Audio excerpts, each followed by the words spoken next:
6절까지 말씀입니다.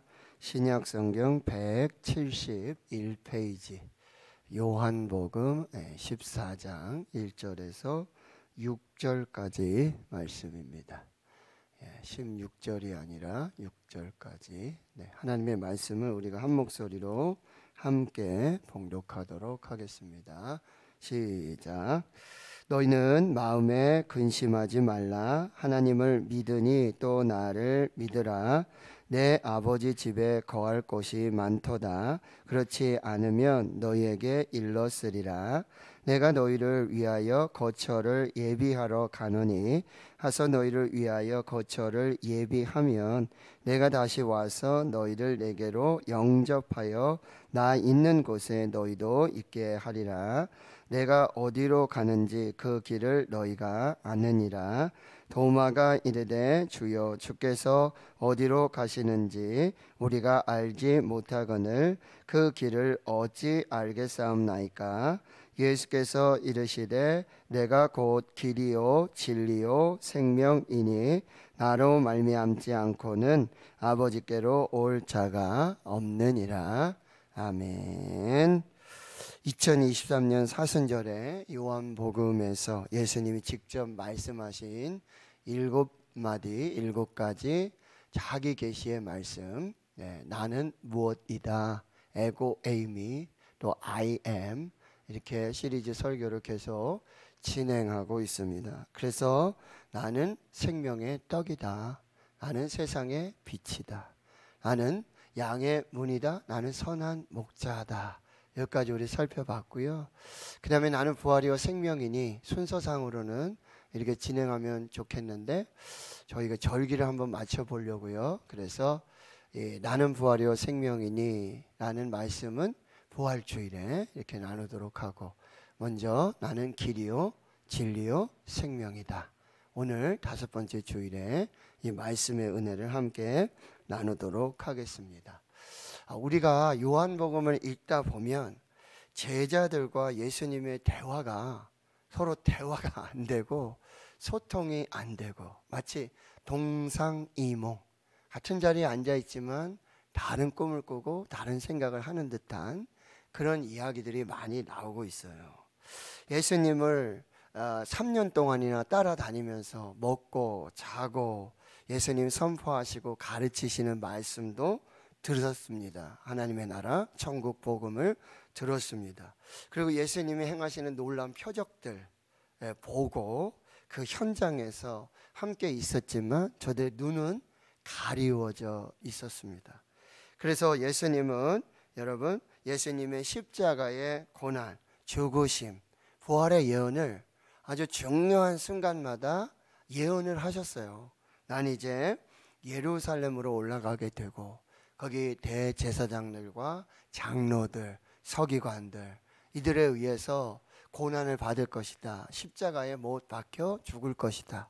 그런데 사흘 만에 내가 다시 살아날 것이다 라는 말씀을 계속 반복해서 가르쳐 주시는데 제자들은 그 예수님의 십자가의 고난, 죽으심, 부활의 예언을 하나도 깨닫지 못했어요. 그래서 누가복음 18장 34절에 이렇게 말씀합니다. 그 말씀이 감추었으므로 그들이 그 이르신 바를 알지 못하더라. 그래서 예수님은 비유를 많이 하셨는데 듣기는 들어도 듣지 못하고 보기는 보아도 깨닫지 못한다 라는 말씀들을 종종 하시게 되어집니다. 우리는 이것을 또 이제 예수님이 고난주간을 이렇게 지내시면서 목요일 밤이 되십니다. 목요일 저녁에는 여러분 예수님께서 유월절 식사 만찬을 함께 하시고 제자들의 발을 씻겨 주십니다. 내일이면 예수님이 십자가에 못 박히시는 그런 날이죠. 그리고 유월절 식사를 하시면서 떡을 떼어 주시면서 이게 내 몸이다. 또 잔을 나누시면서 이게 내 피다. 그런 말씀들을 하고 있지만 제자들은 알지 못해요. 또 식사 후에 예수님께서는 이제 대하에 물을 담으시고 허리에 수건을 두르시고 제자들 한 사람 한 사람 발을 씻겨 주십니다. 그런데 진정한 이 발을 씻겨주심, 겸손한 복음의 섬김을 제자들은 이해하지 못하게 된다라고 하는 거죠. 예수님이 저녁 잡수시던 자리에서 일어나 겉옷을 벗고 수건을 가져다가 허리에 두르시고 대야에 물을 떠서 제자들의 발을 씻기시고 두르신 수건으로 닦기 시작할 때 베드로가 말합니다. 주여, 주께서 내 발을 씻으시나이까? 내가 하는 것을 내가 지금은 알지 못하나 이후에는 알리라. 내 발을 절대 씻을 수 없습니다. 어떻게 종이 하는 이 발 씻는 일을 주님께서 하실 수 있겠습니까? 라고 얘기하니 내가 너를 씻어주지 아니하면 내가 나와 아무 상관이 없다.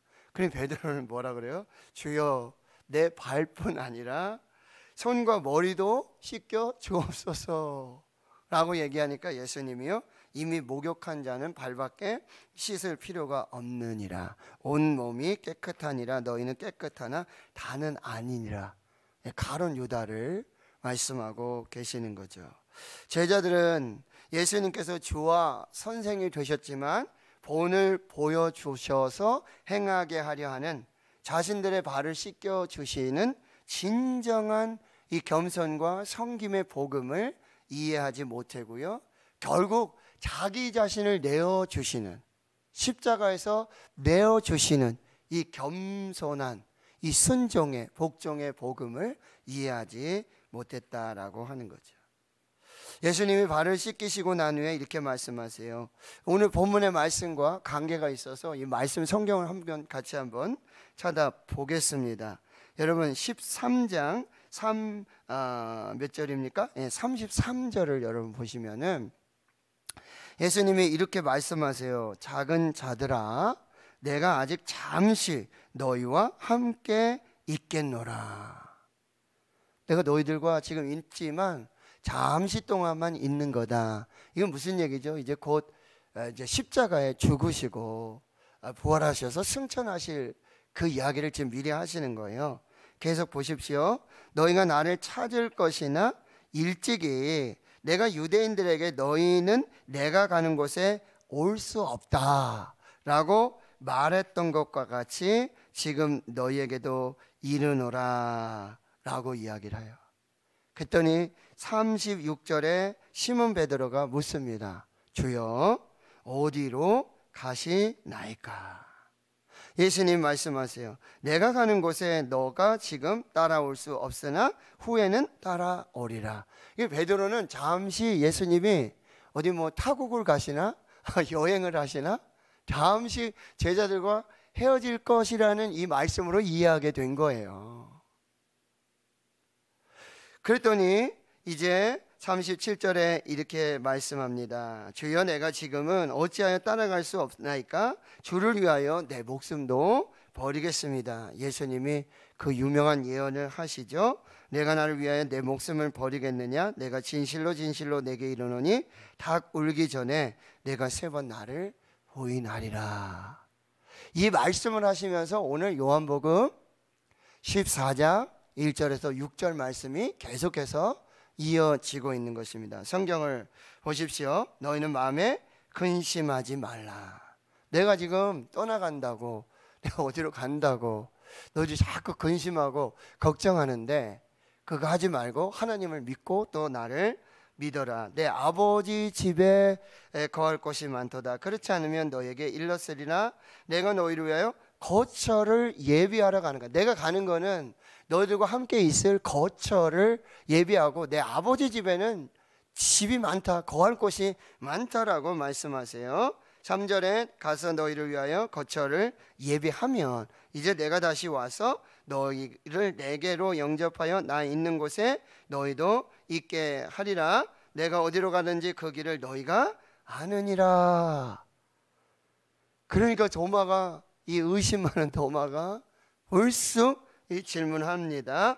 주여, 주께서 어디로 가시는지 우리가 알지 못하거늘 그 길을 어찌 알겠사옵나이까? 자, 예수님이 하신 6절의 말씀을 같이 한번 읽습니다. 시작. 예수께서 이르시되 내가 곧 길이요 진리요 생명이니 나로 말미암지 않고는 아버지께로 올 자가 없느니라 라고 말씀하세요. 자, 오늘 본문에서 예수님이 자기 자신을 지금 어떻게 계시하고 계십니까? 다시 한번 읽습니다. 요한복음 14장 6절, 예수께서 이르시되 내가 곧 길이요 진리요 생명이니 나로 말미암지 않고는 아버지께로 올 자가 없느니라. 29살에, 여러분 제가 너무나 존경하는 목사님 중에 한 분인데 29살에 복음 전도의 사명을 마치고 하나님께로 돌아간 스코틀랜드의 위대한 목사 로버트 머리 맥체인. 여러분 맥체인 성경 읽기 들어보셨어요? 네. 그렇게 해서 아주 참 훌륭한 진실한 29살에 근데 하나님 불러가셔요. 그 로버트 머리 맥체인 목사님은 이렇게 말씀합니다. 요한복음 14장 6절은 복음과 구원에 대한 완벽한 그림이 있다. 우리는 그것을 알아야 한다 라고 말씀하고 있다는 거예요. 그래서 첫 번째는요, 예수 그리스도는 곧 하나님께로 가는 유일한 길이라는 사실이에요. 많은 사람들이 길을 찾습니다. 그러나 많은 사람들이 길을 잃어버립니다. 길을 잃어버려서 그런 상황들을 방황이라고 합니다. 모든 인간들이 지금 길을 잃고 방황하고 있습니다. 시작은 있지만 끝이 없는 길을 가고 있습니다. 어디서 와서 무엇을 하면서 어디로 가는지를 모르고 방황하고 있어요. 어쩌면 저와 여러분 우리 모두가 길을 잃은 사람들일지도 모른다는 사실이에요. 그런데 예수님은 2000년 전에 분명하게 말씀하셨어요. 내가 곧 길이다. I am the way. 내가 곧 그 길이다. 헬라어와 영어 성경을 보면 더라고 하는 정관사가 있어요. 다른 길은 없다. 오직 유일한 길이다. 아버지 하나님께로 가는 유일한 길, 천국으로 가는 유일한 길. 그 길은 예수밖에 없다. 예수뿐이다 라고 말씀하고 있어요. 여기서 내가 곧 길이요, 내가 곧 길이다, 마치 동사형으로 쓰는 것 같은데 형용사로 쓰였습니다. 이것은 예수님께서 하나님께로 가는 유일한 길이심을 가르쳐주고 보여주신다는 그런 말씀이에요. 그리고 예수님이 곧 하나님께로 가는 유일한 길이라는 말씀입니다. 아프리카에 파송된 한 선교사분이 계셨는데 선교 대상 지역을 이제 답사를 해야 되지 않습니까? 근데 혼자 길을 가다 보니 정글 속에서 길을 잃기가 아주 많고요. 어디로 가야 되는지 알지 못할 때가 너무 많았다는 거예요. 겨우겨우 길을 찾고 또 다시 돌아오는 일이 반복돼서 이제 다음 지역을 답사할 때는 안 되겠다. 현지인, 원주민, 가이드를 세워야 되겠다. 나보다도 길을 잘 알 테니까. 그렇게 해서 이 현지인 가이드와 함께 답사 대상 지역, 선교 지역을 답사하고 있습니다. 안심하고 가는데 근데 가면 갈수록 이 원주민이나 자기나 똑같은 것 같아요. 원주민도 길을 알고 가는 것 같지만 모르는 것 같고, 이쪽으로 가다가 다시 돌아와서 이쪽으로 가고, 저쪽으로 가다가 또 돌아와서 이쪽으로 가고, 자기처럼 똑같이 헷갈려하는 그런 원주민 가이드의 모습을 보고 조금 실망해서 얼굴을 쳐다보며 이렇게 물었습니다. 도대체 당신은 길을 제대로 알고 가는 것입니까? 길을 알고 있습니까? 우리가 가는 길을 알고 있습니까? 라고 물으니까 이 원주민 가이드가 웃으면서 선교사님에게 이렇게 대답하는 거예요. 선교사님, 정글에는 길이 없습니다. 그냥 내가 가는 곳이 길입니다. 다른 길이 없어요. 예수님이 길입니다. 예수님이 하나님께로 가는 유일한 길. 예수님이 천국으로 가는 유일한 길이라고 말씀해 주고 있어요. 종교적 다원주의, 종교적 상대주의는 뭐라 그러죠? 여러분, 산꼭대기 정상으로 가는 게 A 코스도 있고 뭐 B 코스도 있고 C 코스도 있고 정상에서 다 만나지 않느냐? 절대 그렇지 않습니다. 하나님께로 가는 유일한 길은 예수밖에 없습니다. 천국으로 가는 유일한 길은 예수밖에 없습니다. 로버트 머리 맥체인 목사님은 이렇게 말씀하세요. 바로 예수님께서 하나님께로 갈 수 있는 유일한 길입니다. 지금 예수님께로 오십시오. 빨리 예수님께로 오십시오.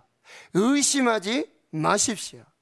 나의 사랑하는 친구들이여, 예수 그리스도만이 하나님께로 오는 당신의 유일한 길입니까? 오직 유일한 길이신 예수를 통해서 하나님께로 오셔야 합니다. 여기에 다른 방법이 없습니다. 여기에 다른 길이 없습니다. 하나님께로 오는 유일한 길은 오직 예수밖에 없습니다.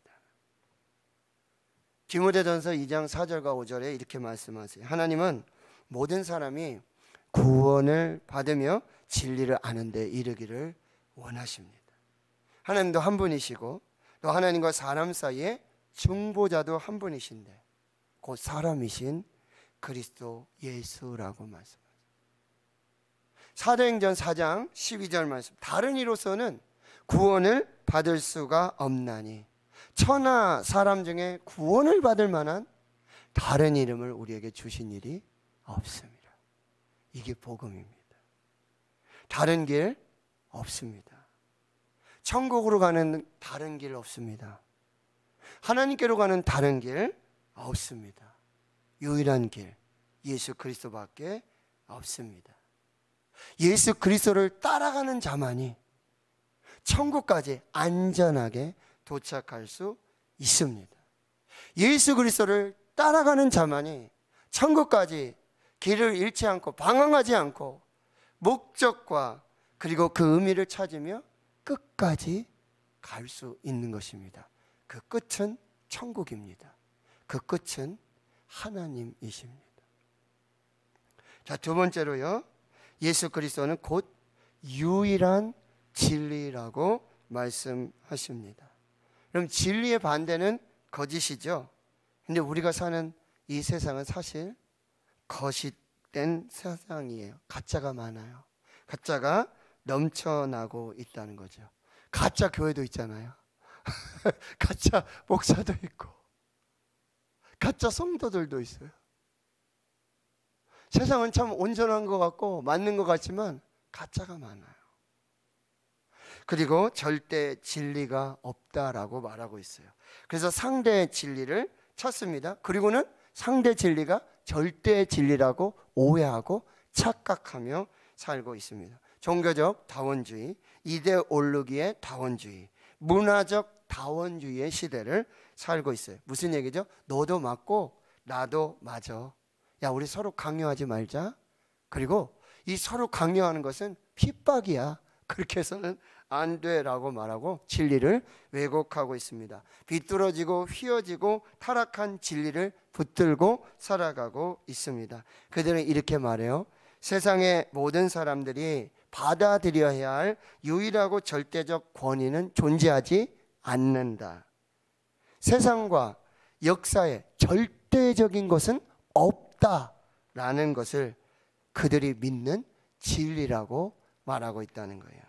이러한 주장에 5가지 명제가 있습니다. 여러분, 첫째, 어느 종교가, 어떤 특정 종교가 모두를 위한 절대적 진리를 갖고 있다고 주장하는 것은 인류에 대한 배신 행위에 가깝다. 아주 기독교를 그렇게 두고 하는 말이죠. 두 번째, 모든 종교는 같은 범주에 속하기에 궁극적으로는 같은 진리에 이룰 수 있어서 표준화될 수 있는 것이다. 여러분, 불교에도 구원이 있습니까? 이슬람에 구원이 있습니까? 절대 그렇지 않다는 거예요. 세 번째는요, 다른 사람에게 자신의 믿음을 전하려고 하는 소위 전도는 예의가 아니다. 그저 대화의 수준에 멈춰야 한다. 그것은 강요될 수 있고 심지어 폭력이 될 수 있다. 전도하고 우리 종교만, 기독교만, 그러면 다른 사람들에게 폭력이 될 수 있다고 말하고 있어요. 넷째, 어떤 종교든 진리라고 주장하지 못하게 해야 하며, 기독교뿐만 아니라 그냥 모든 종교는 진리라고 주장해서는 안 된다라고 하고, 하더라도 자신들의 영역에서만 주장하도록 허락해야 한다. 특히 공적 영역에서는 허용해서는 안 된다. 여러분, 초중고, 유치원, 대학교에서 기독교 우리 체플 드립니다. 안 드리면 학점 안 줍니다. 이거 안 된다는 거예요. 다섯째, 누군가 무엇인가를 진심으로 믿고 있다면 그것이 바로 진리라고 말할 수 있다. 누군가 뭐든지 그 진심으로 믿고 있으면 그걸 진리라고 말할 수 있다. 자, 누구든지 이것이 나에게는 진리다라고 말해야 하는 것이지, 이것이 바로 진리다, 모두가 진리다라고 말해서는 안 된다는. 이건 나한테는 진리야, 너한테는 진리가 아닐 수 있어, 괜찮아, 이것이 진리다, 모든 사람에게 진리를 강요할 수 없다라고 하는 거예요. 여러분, 이 교묘한 사탄의 속임수를 여러분 분별해 내셔야 돼요. 우리는 진리에 목말라 하고요, 진짜를 가지고 싶어요. 또 내 인생의 진짜 이유, 의미, 목적을 알고 싶어 합니다. 예수님을 십자가에 못 박도록 명령하고 넘겨준 빌라도 예수님을 신문하면서 이렇게 질문해요. 진리가 무엇이냐? 그 질문 잘못됐어요. 진리는 누구입니까? 라고 물어야 됐어요. 진리가 무엇이냐가 아니라 진리는 누구입니까? 빌라도는 진리이신 예수님과 함께 있었어요. 함께 대화하고, 그러나 진리이신 예수님을 알아보지 못했어요. 깨닫지 못했어요. 이건 뭐죠? 거듭나지 못한 사람은 진리를 안다고 말할 수 없습니다. 거듭나지 않은 사람은 알고 있는 진리도 거짓된 진리라고 생각할 수 있다라고 하는 것이죠. 그런데 예수님은 뭐라고 말씀하세요? 내가 곧 진리다. I am the truth. 내가 바로 그 진리다. 나는 절대 진리고, 완전한 진리고, 온전한 진리. 나는 곧 진리다라고 말씀하고 있다는 거예요. 여러분, 예수님이 살던 시대가 어떤 시대인지 여러분 아시죠? 로마의 황제가 주고 로마의 황제가 진리예요. 로마의 황제가 절대예요. 근데 그때 예수님께서 뭐라고 말씀하시는 거예요? 내가 곧 길이고, 내가 곧 진리고, 내가 곧 생명이다 말씀하시는 거예요. 지금 우리 시대와 똑같아요. 더해요. 기독교라고 얘기하면 내가 예수가 곧 길이고, 예수가 진리고, 예수가 생명을 믿는 자들은 어떻게 해요? 짐승의 밥이 되는 거예요. 모든 사회적인 특권과 어떤 사회보장제도, 정치, 사회복지, 이 모든 것을 배제된 삶을 각오하고 내가 곧 길이고, 내가 곧 진리고, 내가 곧 생명이신 예수를 믿는다고 고백해야 돼요. 그 시대에 다른 진리가 없고, 다른 길이 없고, 다른 생명이 없다고 하는 그 시대에 예수님은 내가 곧 길이다, 내가 곧 그 진리다, 내가 곧 그 생명이다 라고 말씀하고 계신다라고 합니다. 자, 세 번째, 예수 그리스도는 곧 유일한 생명이십니다. 제가 한번 소개해드렸지만 이 신약학자 레온 모리스 박사는 오늘 본문 요한복음 14장 6절에서 길이요 진리요 생명이라는 이 예수님의 말씀, 그 중에 예수님이 내가 곧 생명이다, 내가 곧 유일한 생명이다 라고 말씀하시는 것을 증언하며 이렇게 말하고 있습니다. 자, 생명은 육체적 생명이 그다지 중요하지 않다는 사실을 강조한다. 여러분, 생명이 있는데 육체적 생명과 영적인 생명이 있잖아요. 그런데 예수님께서 말씀하시는 내가 곧 생명이다, 내가 곧 유일한 생명이다, 내가 곧 그 생명이다 라고 말씀하시는 건 이건 단순한 육체적 생명을 말하는 게 아니라 영적 생명을 주시는 분이라고 말씀하고 있다는 거예요. 오직 그 이름에 같이 합당한 생명은 그 예수님이 가져오시는 바로 그 생명이다. 영적 생명은 바로 생명이신 그 예수님께서 우리에게 주시는 것이라고 말씀하고 있어요. 왜냐하면 그분이 바로 예수님이 생명 그 자체이기 때문이다.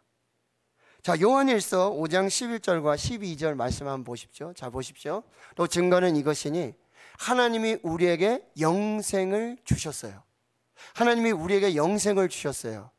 그런데 이 생명에 그의 아들 안에 있는 그것이라는 거예요. 즉 생명은 예수 안에 있는데 우리가 생명이신 예수님을 믿음으로 하나님께서 영원한 생명을 우리에게 주셨다는 거예요. 자, 넷째 줄에 보세요. 아들이 있는 자에게는, 생명이신 예수 그리스도가 있는 자에게는 하나님이 주신 생명이 있고, 하나님의 아들 생명이신 예수 그리스도가 없는 자에게는 하나님이 주시는 영생도 없다라고.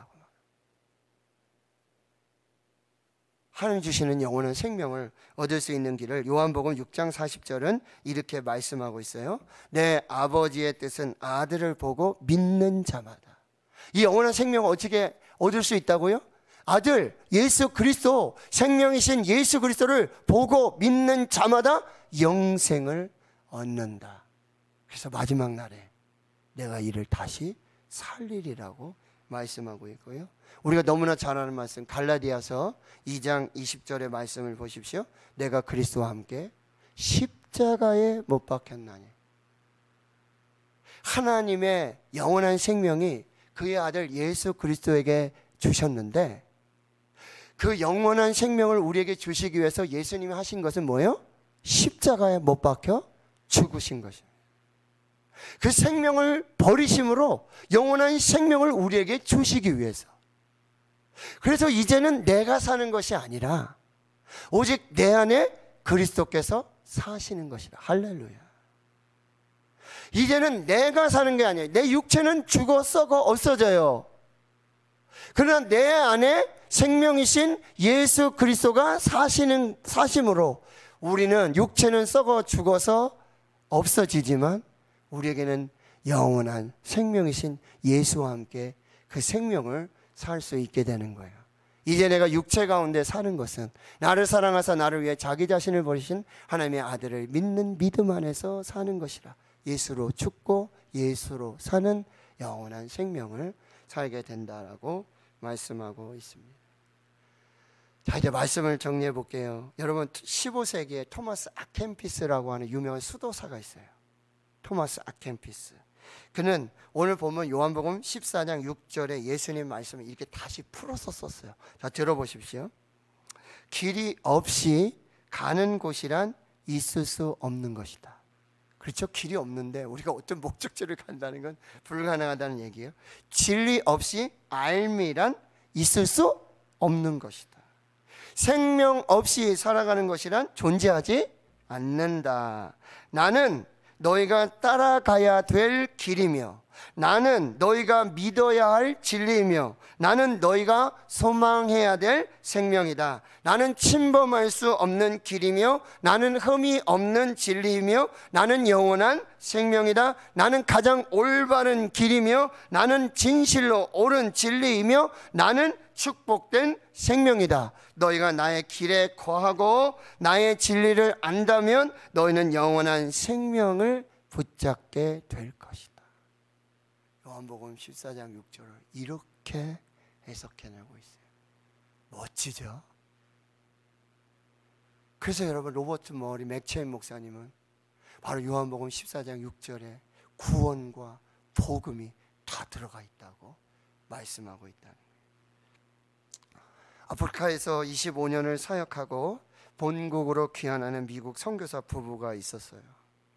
자, 25년의 사역을 마치고 지치고 힘들고 건강도 무너지고 미래도 보장받지 못했습니다.